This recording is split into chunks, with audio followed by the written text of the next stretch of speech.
Williamson and Jenny Harries. I'd like to welcome you to today's briefing. I'm joined by Jenny Harries, the Deputy Chief Medical Officer, who will be sharing with you the latest detailed data on coronavirus. On any normal Sunday afternoon, many of you would have been out with your family and friends, enjoying the sunshine. And tomorrow, many children would be going to school for the first time after a 2-week break. But these are not normal times, and we're asking you to stay at home. So can I start by thanking you for all the sacrifices that you've already had to make and that you continue to make. I know this has not been easy, but it is the surest way that we have to protect the NHS and to save lives. I can report through the government's ongoing monitoring and testing programme, as of today, 482,063 tests for coronavirus have been carried out in Great Britain, including 21,626 tests carried out yesterday. 120,067 people have tested positive. That's an increase of 5,850 cases since yesterday.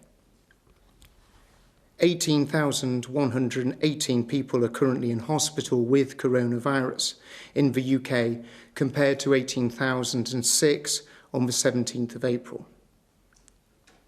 And sadly, of those hospitalised with the virus, 16,060 have now died. That's an increase of 596 fatalities since yesterday.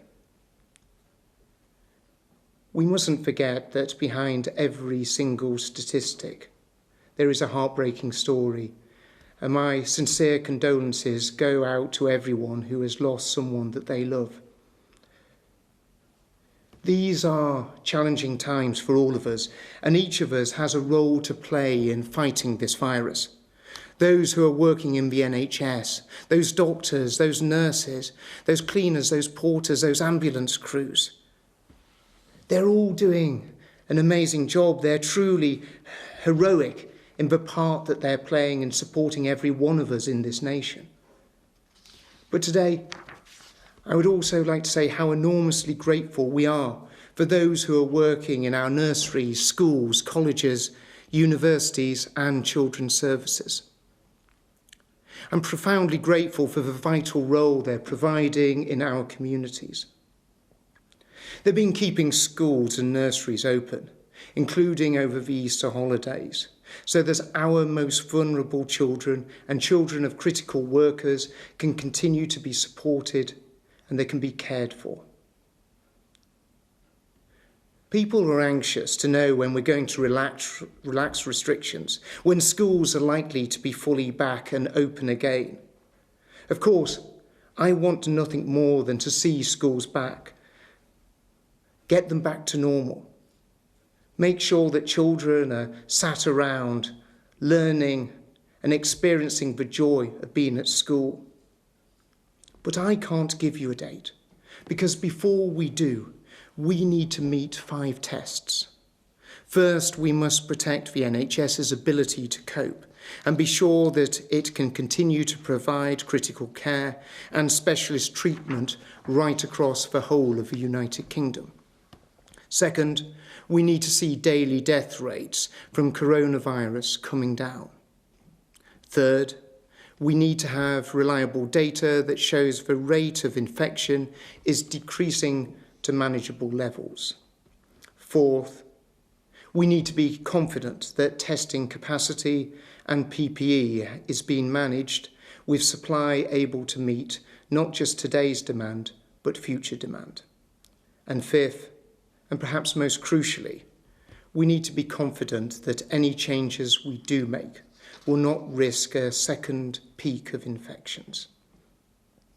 When we can be sure that we have met these 5 essential points, we can think about getting children into schools again, learning, mastering new ideas and being with their friends once more. We will work with the sector to consider how best to reopen schools, nurseries and colleges when the time is right. Our first priority has always been protecting the well-being of children and young people, but particularly those vulnerable young people with special educational needs or a social worker. Schools are open for them, and we're working to make sure those who should attend do so. Places are available for children of critical workers too. With up to 130,000 children in school every single day, schools are helping to keep the country moving. And we're asking our local authorities and schools to ensure every vulnerable child knows that their school is there to support them, that systems are in place to keep in touch with those children who are unable to attend because of health reasons. I know that families of seriously ill and disabled children are particularly worried at this time, and I'm grateful to all staff who are working so hard to support their education, health and care, particularly those in special schools and residential care homes. Young people who have left care or just about to, whether that's from a foster family or residential care, are really vulnerable right now. So I'm asking local authorities to ensure that no one has to leave care during this difficult time. The £1.6 billion of additional funding announced yesterday will help local authorities give care leavers and other vulnerable groups the support that they need at this difficult time. To further protect children from harm, we're continuing to support Childline and working with the NSPCC to expand and promote the Adult Helpline by providing them with an extra £1.6 million. This means children have someone to call, and more adults will be able to raise concerns and seek advice about the safety and well-being of any child that they're worried about. Like the rest of the population, all our teachers have had to adapt very quickly to new ways of working. They've had to move resources online, work remotely, change the way they support their students as well as one another. I'm immensely grateful to them and to everyone who has offered their support, including those who've made resources freely available for schools, parents and pupils to use. We have already published an initial list of high-quality online educational resources, including how to support physical and mental well-being and materials for teaching children with special educational needs and disabilities. In yet another example of how we are at our best when we work together, some of our leading state schools have collaborated to open the Oak National Academy, which will be launched online tomorrow.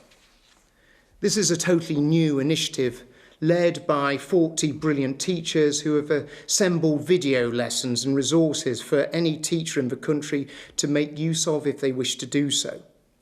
180 video lessons will be provided each week across a broad range of subjects for every year group from reception through to year 10. I recognise all the challenges that families will be facing at the moment, and we're determined to support parents who are helping their children learn from home. I think we all know how difficult that can be. The BBC has developed resources for families as part of the most comprehensive education package in the BBC's history, available on TV and online from tomorrow morning. And to make sure as many children as possible can access online learning, we're ordering laptops to help disadvantaged young people who sit key exams next year. We'll also provide laptops and tablets for those children with social workers and care leavers to help them stay in touch with the services they need, keeping them safe as well as supporting home learning. And if disadvantaged secondary school pupils and care leavers who are preparing for exams do not already have internet connections, we'll provide free 4G routers to get them connected while schools are closed.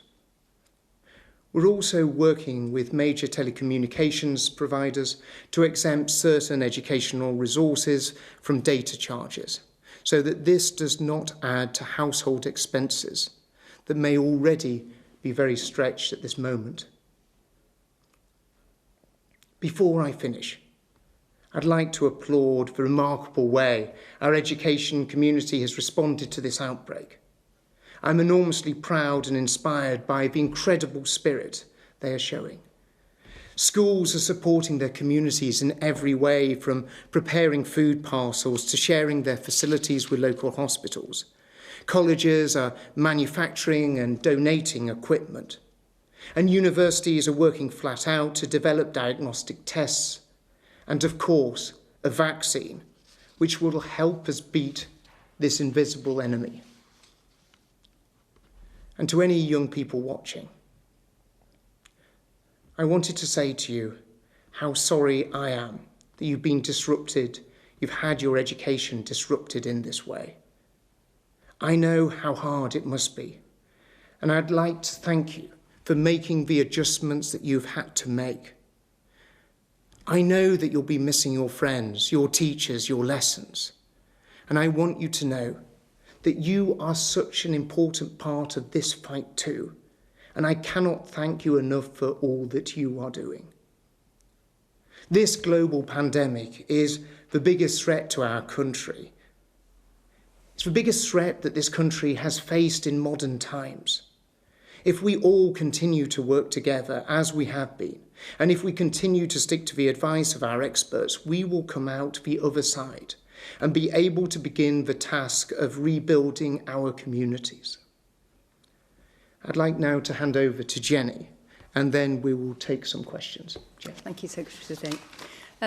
So I'm just going to talk briefly through 4 slides, which many of you I know will be very familiar with, but just to highlight the hard work actually that you as the public have achieved and the projection ahead as we see it. So the first slide is indicative of the social distancing measures we've all been working hard to achieve. And I think we need to congratulate ourselves, but also maintain these measures as we go forward to ensure that we keep control of the pandemic as it is. This slide shows that since February, there has been a more than 60% drop in our use of transport, over all transport types, and particularly in rail and tube, recognising that it's just our essential workers who are going to work at the moment, and usage on that is down by 95%. We've had a little blip, if you like, over the Easter period where people have been at home anyway, and those normal levels, normal levels, if you like, for pandemic status are now resumed. So I think a lot of really good work, but work that we need to continue. Next slide, please. Again, we usually look at the number of UK cases which have been confirmed. These are reported when lab tests are completed. It may come a little time after the initial laboratory test. And what you can see here is a rise in the cases that we reported through March. And although there is some variation on a day-to-day basis, in general, there is a trend for the number of cases to be plateauing out now. And that is despite increased testing capacity. And that, I think, is reflective of the social distancing measures that we've had, but are also reflected in our hospital data as well. Next slide, please. And this slide shows you the number of people in hospital over the time period since around the middle of March. There's a few dips in this, which we recognise from data collection, for example, around the early phase in April. but you need to look at the general trend across the picture. And for London particularly, it demonstrates not only the very significant amount of work that our hospitals have been doing, particularly around the first and second week of April, but also the success which is occurring now in the number of cases coming down over time. Now, again, there will be variation as we go forward. We shouldn't be looking at specific day-to-day variation, but it is the trend in that period. Equally, you can see that other parts of the country have had slightly different pressures on their systems, and it is really important that those areas continue to practice social distancing so that their hospital systems as well remain fully able, as they are now, with significant capacity in critical care and in normal bed utilisation, to manage all of the patients who need hospital care. Last slide. And then the last slide here is around our global death comparison. Again, this is one which, as a public health specialist epidemiologist, is one which we need to reflect back on many months ahead, in actual fact, because of the difference in the way which different countries and different systems collect data. But we want to be able to show you what is happening in the UK and how that relates as far as we possibly can to other countries. And you can see there are two lines on this one. The UK hospital-only data, this is very robust data which is readily accessible. And you can see that blue line progressing on the right, but we like to think is starting to even out a little bit. And then you will see to the left of the slide a UK all settings data line, which is reflecting the fact that we have a lag, if you like, between our community death reporting and this endeavours to try and display, in line with some other countries' recording mechanisms, how the UK is managing to that extent. Thank you. Thank you ever so much, Jenny. And I think the first question that we've got is from Hugh Pym at the BBC. Thank you. Can you comment on reports today that stocks of PPE were allowed to run down in the couple of years before the pandemic? And why was more not done to get hold of more PPE in March and early February, including using British companies? Well, what we've seen what we've seen over the last few months is an enormous effort. It's a national effort, but it's also an international effort to secure PPE from right around the globe. But we've seen so many brilliant British businesses repurpose themselves in order to be able to provide it. And we've seen many educational settings also being able to do it.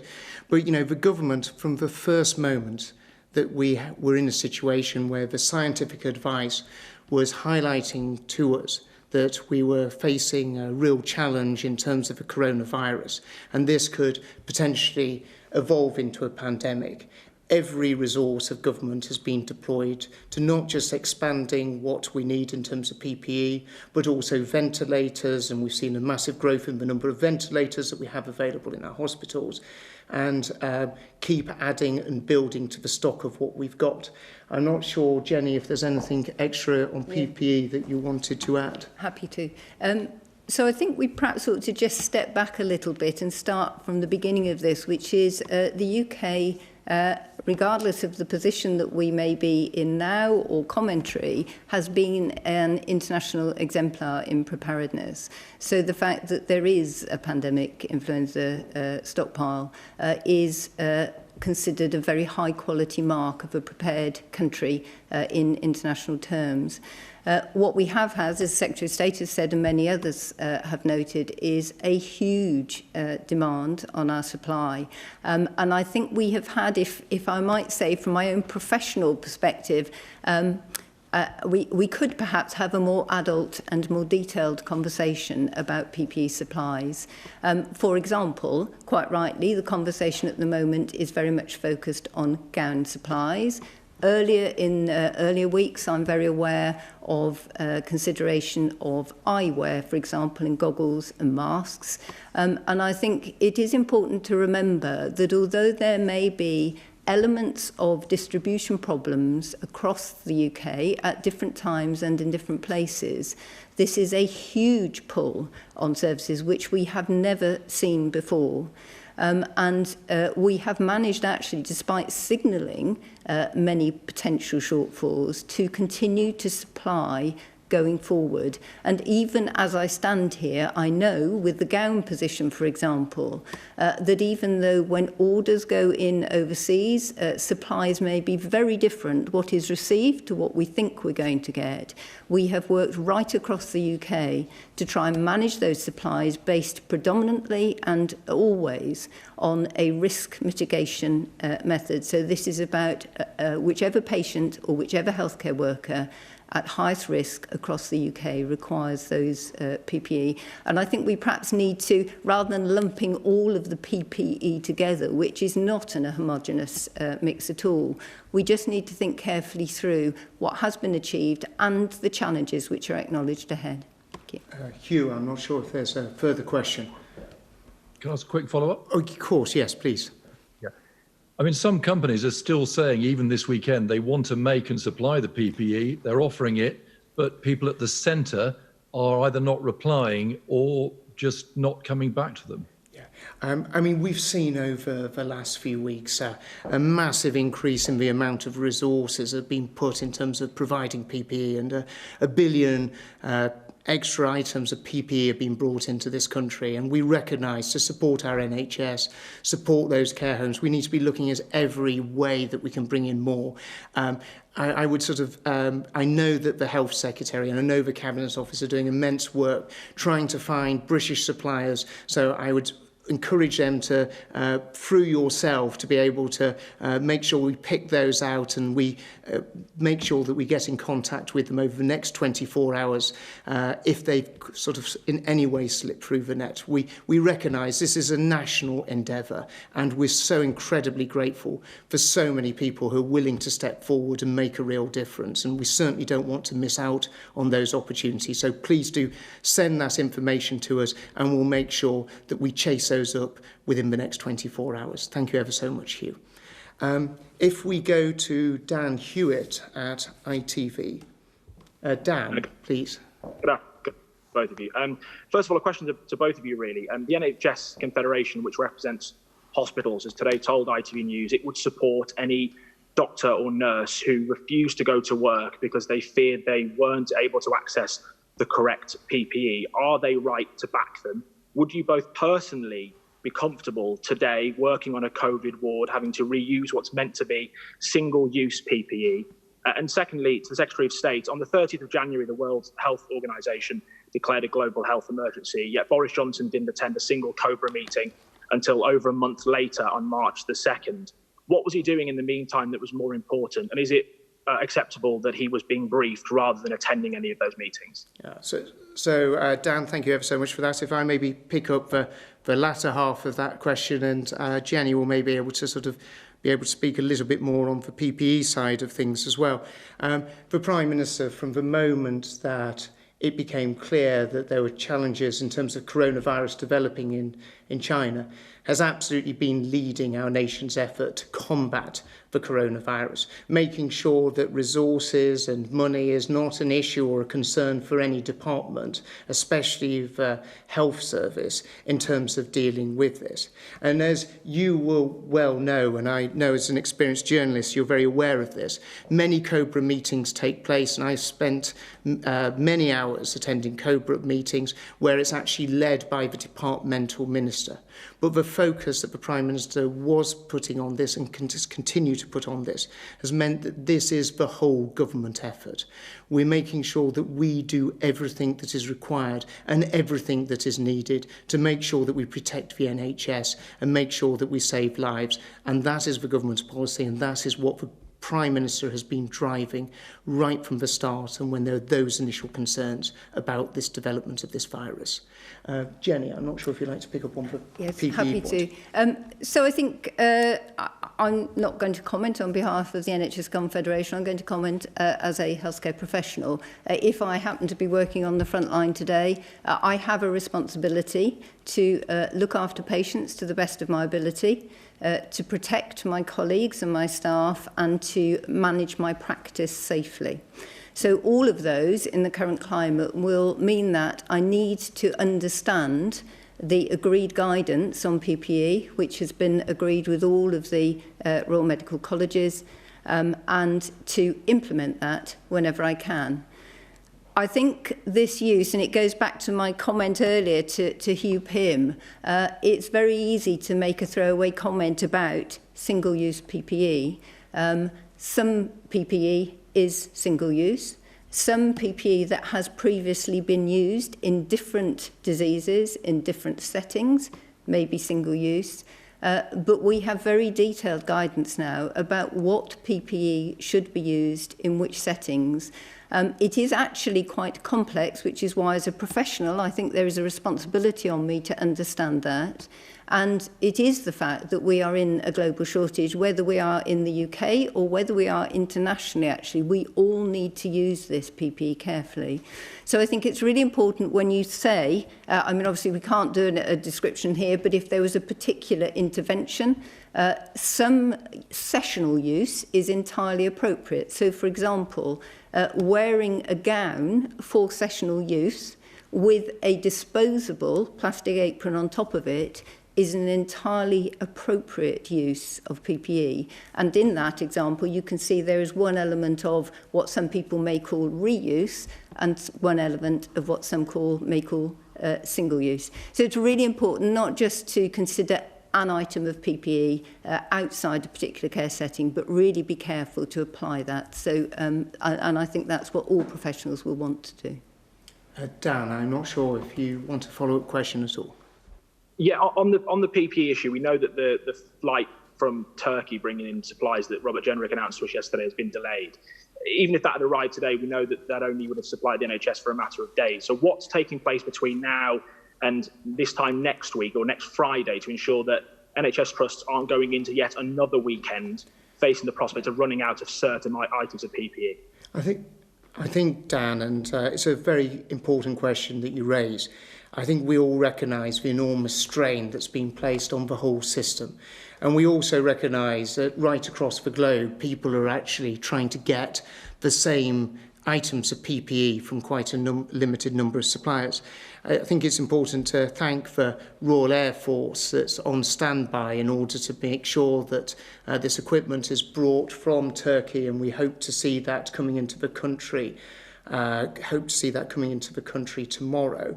But we do recognise that we need to be working constantly in order to be able to boost supplies. This is why we brought in Lord Dayton, in order to spearhead the government's response and actually coordinating the actions that we want to be taking in order to make sure our NHS staff have everything that they want. We don't want to see anyone in a setting that doesn't have the equipment that they need to do their job. Jenny, I'm not sure if there's... Yes, just to add some sort of real practical tangibility to that, there is a cross-government board which meets. I'm part of that board to ensure, as I've said from the start, that clinical prioritisation is there. And when I say clinical, it is not just across the NHS, it is around social care sector and other parts of the system which need PPE as well. So, for example, funeral parlour staff, for example, but in the right proportions, and we work across the UK to ensure that each group of staff is prioritised according to that need. The Health Minister is updated on a daily basis on some quite detailed information about PPE run rates and flow rates, and we look ahead all of the time. As I've said, although there is massive ordering ongoing, it's not always possible to predict that the order that we think is going to arrive actually appears in quite the same proportions and content as we've planned, and obviously that is an ongoing monitoring activity. There are meetings going on 2 or 3 times a day on a daily basis. Thank you ever so much, Dan. And next we go to Liz Bates at Channel 4. Liz, please. Hello. Yeah, I have 2 questions, if I may. First of all, to Dr. Harris, do you know what the gap is in survival rates between different hospitals across the country? And are you going to publish that data? And what are you doing to ensure best practice? And secondly, another question on PPE. I mean, you set out your position many times. We've also heard many stories of health workers without the proper equipment that they need. Can you say to those people now that are going into work day in, day out, risking their lives, that they will get the protective equipment they need to keep themselves safe and their families safe? Or should we expect more cases of frontline health workers without safety equipment that they need? Well, thank you ever so much, Liz. And just on the latter part of your questions, you know, a few weeks ago, much of the debate was about ventilators and the need for more ventilators. And there's concerns about the health service as to whether the health service would able to cope. And what you saw is a national effort to make sure that we had enough ventilators. And what you're seeing in terms of PPE is very much a national effort to make sure we do that. We recognise that we need to be backing up those so many amazing people, not just within the health service, but more broadly right across the country with the right levels of PPE. We are going to do everything we can do to deliver for them. We recognise they're doing an incredibly important job, and every part of government, but every part of the nation is doing what it can do to meet that. Jenny, I'm not sure if you want to mention anything on survival rates. Yes, so, perhaps just a question back. You mentioned best practice. Was there a particular element of best practice that you had in mind? Just if there's any particular strategy to promote best practice, and if the survival rates between different hospitals are playing into that, are being used to develop that. Okay, I think quite separately from COVID or anything else, we have quality monitoring programs effectively, and we have professional groups who will monitor themselves as well. So, for example, doctors, respiratory physicians or intensive care specialists are forever comparing their data and their practice in order to learn from each other. And that's not just in this country, that is from overseas as well. There are particular elements of this which I think at this stage are quite difficult to tease out, and I think we will, as we go forward, you will see over the coming months and years, not just in the UK but internationally as well, a whole number of research papers looking and comparing to see what different elements of practice have been successful. But obviously, at this stage, we want to be identifying elements which are successful and implementing those as quickly as possible, but being sure that the evidence that we have actually says that is the case. And then if there are differential rates for survival, for example, and I'll just come back to that in a moment, then clearly we want to identify any factors that would be involved in that and to try and improve them. Now, it's a very, very complex picture at the moment. So in terms of best practice, obviously, you'll be aware that there are a number of trials running, and that is a classic example of trying to ensure that we have very strong evidence as early as possible. It's been a very, very rapid research call and implementation, and we will act on results of that as soon as it's safe to do so. In terms of survival, it's quite difficult because every person who comes into the hospital is an individual. We're all very, very different. We were talking previously, for example, around ethnicity. We know that actually if you're male, you're more likely to come off more badly. We know that children appear to be less affected. We know that it's a risk if you have other underlying conditions. So each of those factors, what we may call a confounding factor in our analysis in terms of who survives and who doesn't, needs to be properly accounted for.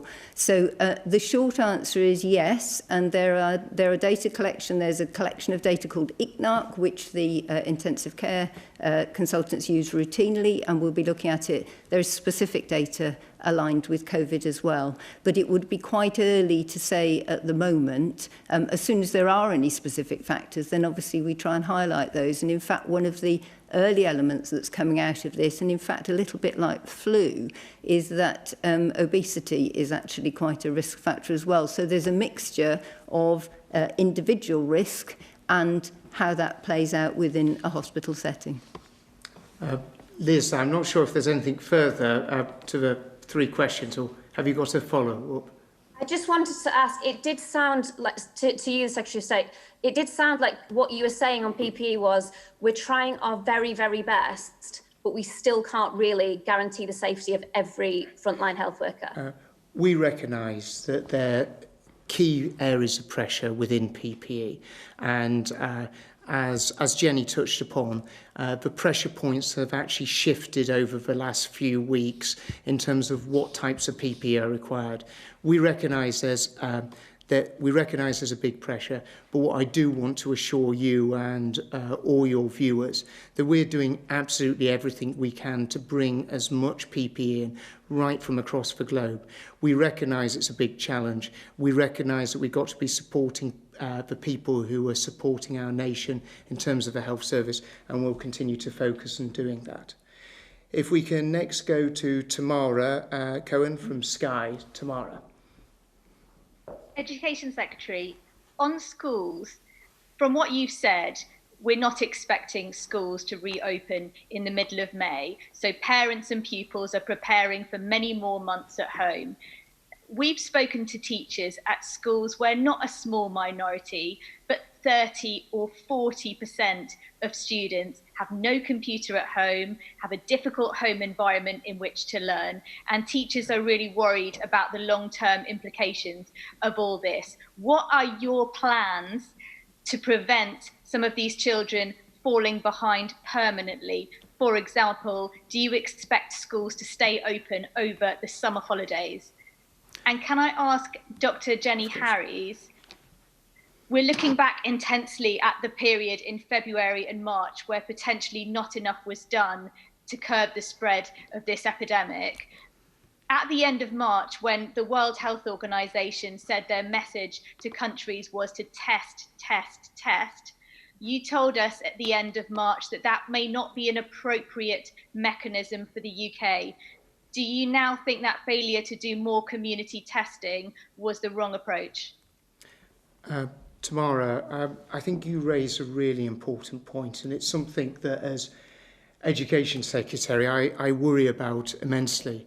Of course, you always want as Education Secretary to see schools full of children because you know that children benefit so much from being in school. And I think that many families right across the country are learning about some of the challenges of supporting their child in terms of home education. But you touch on that really thorny issue sometimes of those children that aren't getting the support from home.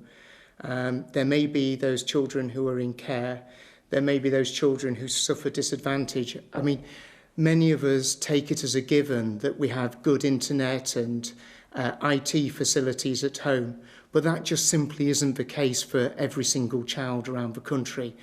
That's why we've announced this package of measures to help some of those children who are from that most disadvantaged background, because it is a worry for me that those children from that disadvantaged background are going to fall behind. They're going to struggle to catch up. That's why we're doing the things that we're doing, supplying them with IT equipment within their home, helping and supporting them, and also helping and supporting schools to do teaching in the home, helping those children to really succeed. And we recognise there's going to be a whole raft of things that is schools, colleges, nurseries, and of course government need to come together in order to be able to support those children to really succeed in life. I don't want to see children falling behind, and I'll do absolutely everything I can do to make sure that no child, whatever their background, is falling behind as a result of this crisis. If I can hand over to Jenny.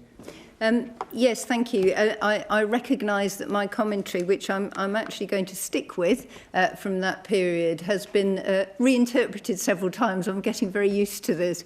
I think at the time that statement was made, many of the countries around the world did not know that they had a problem. And one of the reasons for WHO to be reinforcing the importance of testing was for countries to identify that there was a problem. That was not the case for the UK. We had and we still have a very clear plan. We had a containment phase and it was very successful. If you remember, we had planes coming in from Wuhan. We quarantined people under very strict quarantine regimes from high-risk areas. We followed up individual cases and families wherever that was possible. But once you end up with seeding and cases which we recognised across the community, our focus has to be, and I still think this is correct, on managing the clinical conditions of those individuals, and we have continued to do that. In an area where, in an ideal world, perhaps if you have endless resources, and I mean that in terms of people, I don't mean it in financial terms, but mechanisms for following through, testing, contact tracing and going on, it's an important approach to be considered. But I think what's interesting at the moment is the UK continues to be compared with Germany, and there has been a lot of comparison, and we will continue to do that. It's very, very important that we learn from other countries. But actually, German rates of disease are starting to rise now. We are still at different phases of this pandemic in different countries. And the important thing I always look for, or what I'm trained to look for, is to say, if I do this intervention, what is it that I think is going to happen? What evidence do I have that we would change a course or alter that? And I think we have rather ended up with a conversation which was a demanding on testing without necessarily seeing that causal link, the bit that says if we do lots of testing, how does this play out? There is an assumption there, and it's an important one for us to investigate.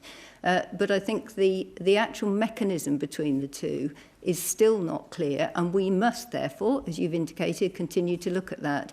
As our cases drop, if we have more digital mechanisms potentially, but again, fraught with difficulty, I think, in implementation, then there may be an opportunity to use testing in a different way to that we used during the containment period.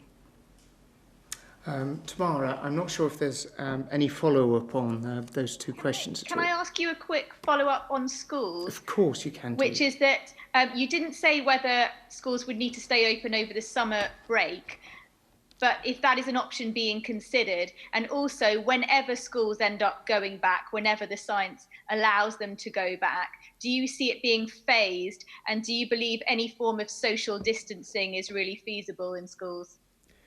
I think we recognise the challenges of anyone who's a parent of trying to instil social distancing in small children. And we have to understand really that sort of broad context. We are in a stage in terms of dealing with this pandemic where there are an awful lot of questions that sadly people would love to have answers to, but in terms of how the virus develops, we have to see that. There are currently no plans to have schools open over the summer period, and we hadn't been working on plans to have them open over the summer period.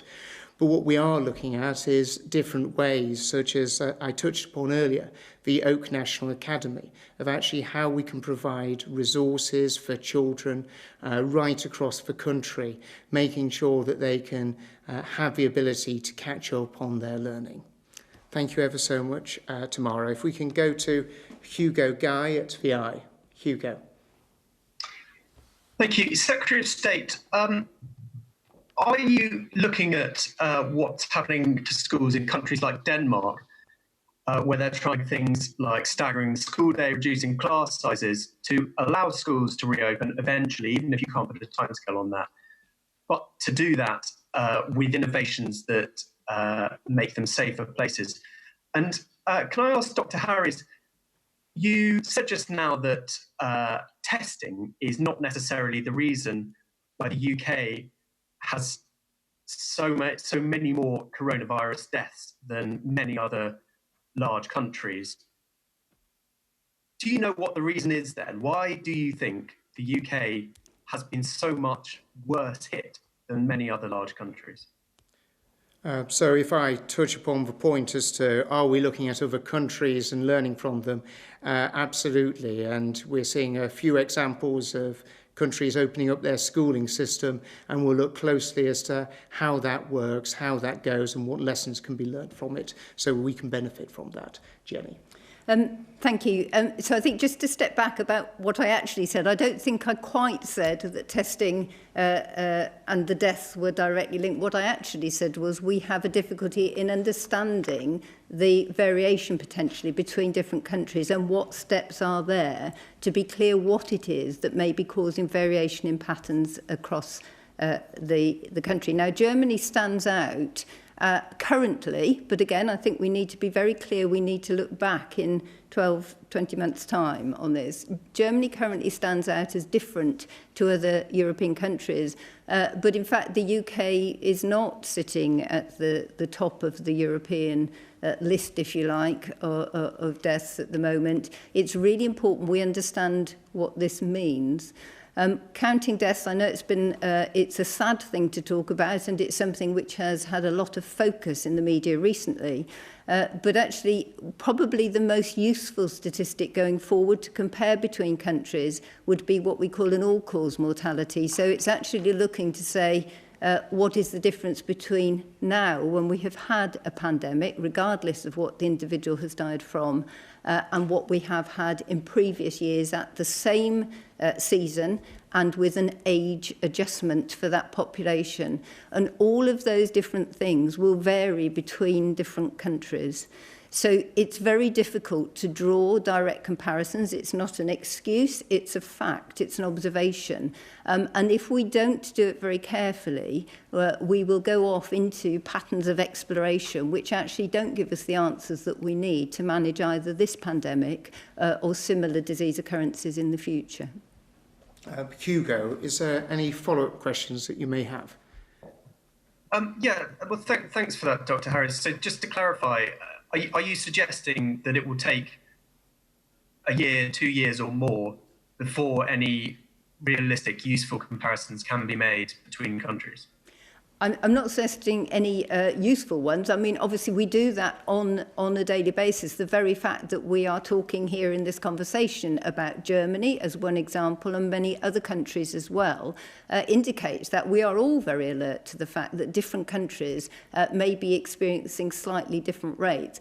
What I am saying, though, is we need to be very, very careful about our comparisons and take into account the age population in a different country. So Italy, for example, appears to have been extremely badly affected in terms of death rates, but there are very different family dynamics, for example, potentially more multi-generational units, potentially a higher proportion of the elderly, all sorts of different variables, both in population makeup and in the culture, and in how the health service manages, and in how public health interventions are implemented. So all of those need to be taken into account before we jump onto one side or another.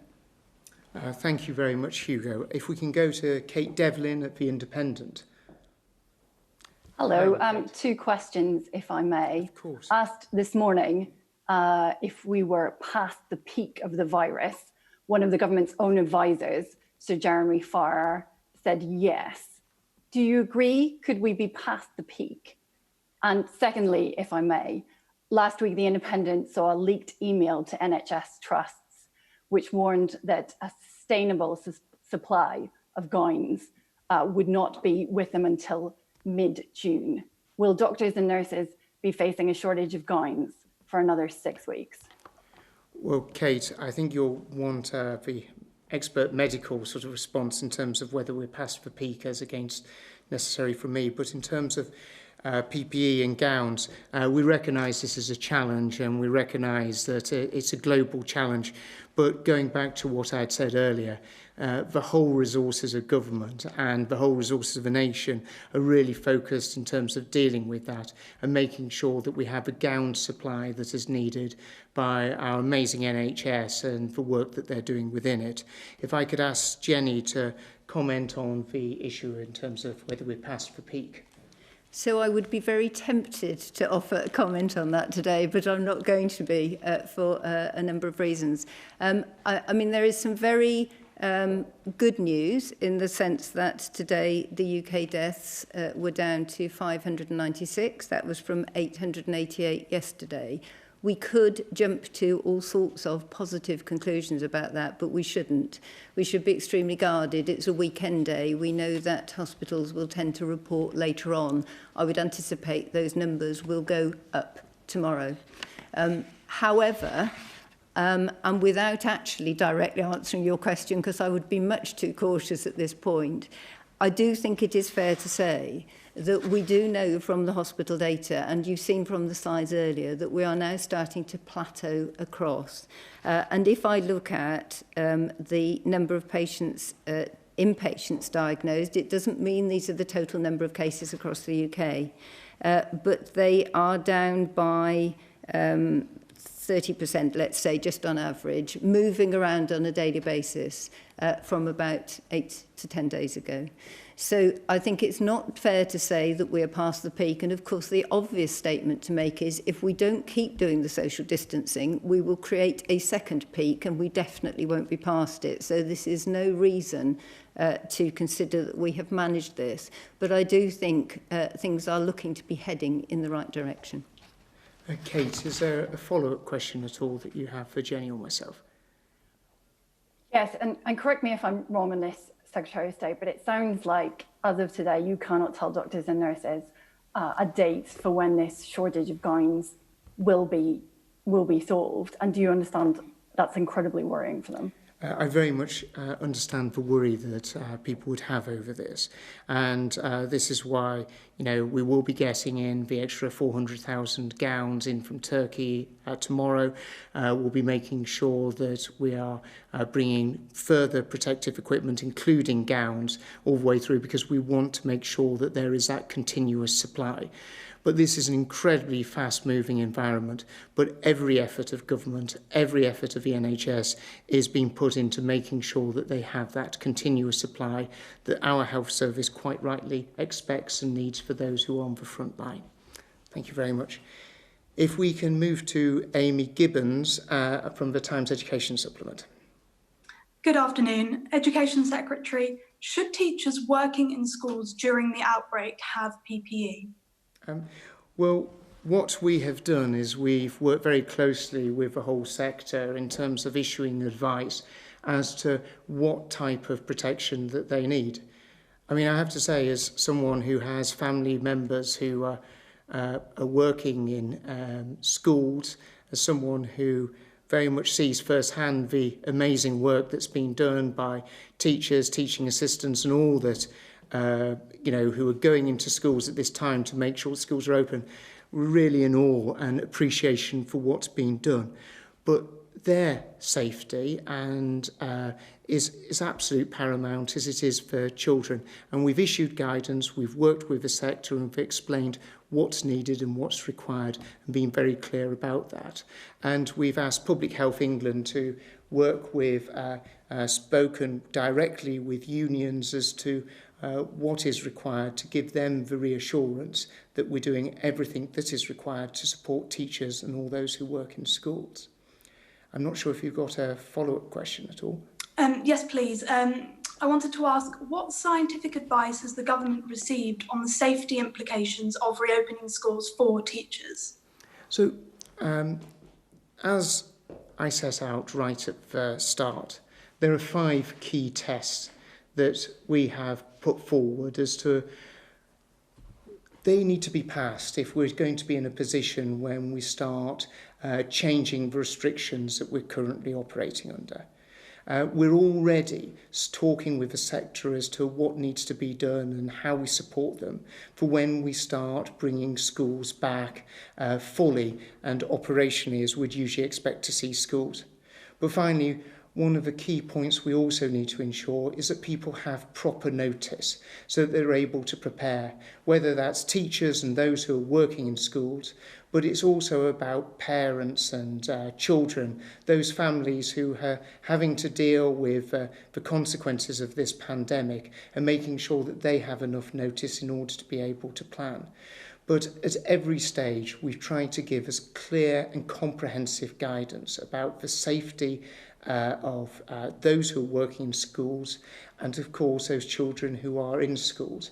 I'm not sure, Jenny, if you have anything to say about the sort of safety of those who are working in schools. Yeah, so I mean, right at the start of the pandemic and the implementations that we considered, if schools had been unsafe places, they would have been closed very much earlier on. And I think we need to keep that in mind.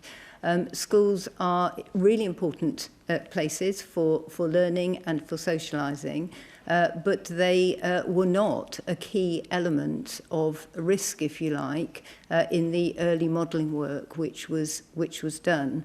As we go forward, we need to be really careful. We're in a different context. So obviously, what was when we first started off, we need to change, and we need to look at what change in an intervention will result in what outcome for our population.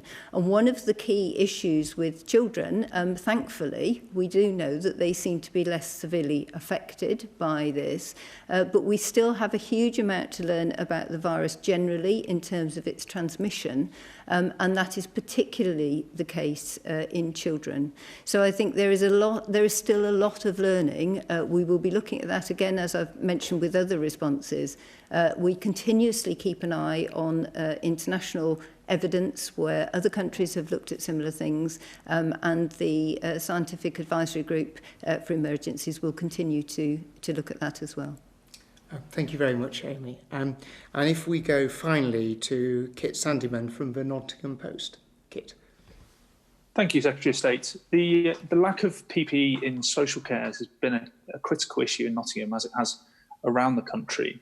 Our local resilience forum received 40% of what it was told to expect in its first delivery.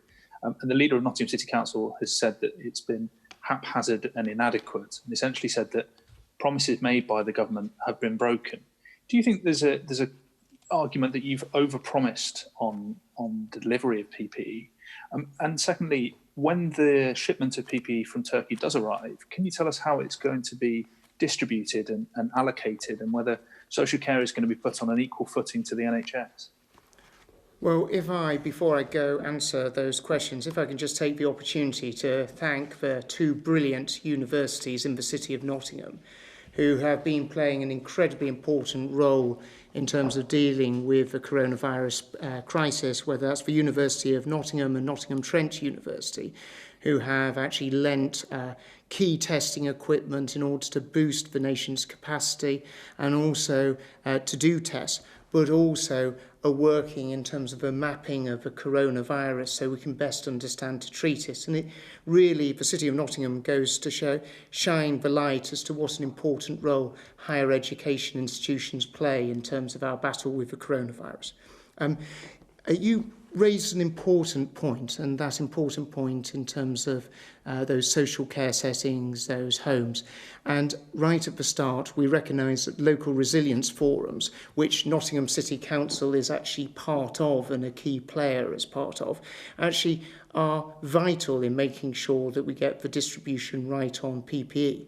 So when we're bringing more PPE into the country and when it's being manufactured in this country, we're using the local resilience forums as a key element to making sure that the right type of equipment is getting into care homes and many other such settings, and that will certainly be the case, making sure the right equipment gets to the right places, and the local resilience forums will play a key role in that. I'm not sure if you would like to add anything at all, Jenny. Thank you, Secretary of State. So I think perhaps what isn't evident just from discussing PPE generally is just how complex the distribution system is, and that represents the fact that, as you've highlighted, the care sector are really critical in our response, and that's not just the care sector in care homes, it is individual care workers working on a domiciliary basis on an individual client's home as well. And that poses challenges in itself. So if you like, on the one hand, there are quite well established, or were at the start of this process, hospital drop systems. We have had to develop much broader ones to reach right out to the care sectors more generally. But even so, and as Secretary of State has said, the LRFs actually are extremely critical in scooping up, if you like, an opportunity for us to ensure that we can reach those very small care homes, independent care homes or individual care workers who might not otherwise feature in some of the bigger national planning. So they are a critical component of this. I do know that there have been 2 drops out to LRFs recently. There are 2 more. The first, a third drop 3 planned for tomorrow, the 20th of April, and hopefully another one actually the same day, a 4th drop. So these are ongoing. So the LRFs who have experienced receipt of PPE, it doesn't mean that this is forgotten, it's on an ongoing basis. But going back to some of my earlier comments, it is also really important that we don't just drop a certain amount of stuff in PPE in one area or a few areas where LRFs can use it and leave others with frontline staff unsupported. So it is inevitable, but where there are potential shortage supplies internationally, we want to do more frequent drops to ensure that critical staff on the front line are given the right equipment and have that. And that inevitably means there will be smaller quantities over shorter periods of time until individual PPE lines stabilise. Kit, is there anything further that you'd like to ask? Yeah, just on the reopening of schools, if I could. Of course. Is the timing of that dependent on you feeling that schools have an adequate supply of cleaning materials, hand sanitizer and that sort of thing? And if so, what guidelines are being drawn up to give to the schools and the trusts to make sure that those schools can be as safe as possible for parents and children and staff when they do eventually reopen? Kit, we've already issued an awful lot of guidance on this, and it's available on the gov.uk website. There's, if you want to be able to access, and I can organise for someone to be able to send you a link in terms of how we've been advising schools in order to deal with the challenges, because we mustn't forget many thousands of schools have continued to remain open over the last few weeks in order to be able to support vulnerable children and the children of critical care workers as well. So, but we'll constantly update that advice. But I have touched upon the fact that the key element as to when the decision is to open schools will be when those 5 tests that were set out by the first Secretary of State at the end of last week, when they're met, then we're in a position to look at how we change the restrictions that we're currently operating under. Well, I'd like to take the opportunity to thank everyone for taking the time to tune in, but also for making sure that they have continued to adhere to the guidance that the government has issued, making sure that we protect our NHS and save lives. Thank you very much. And that's the end of today's UK government briefing.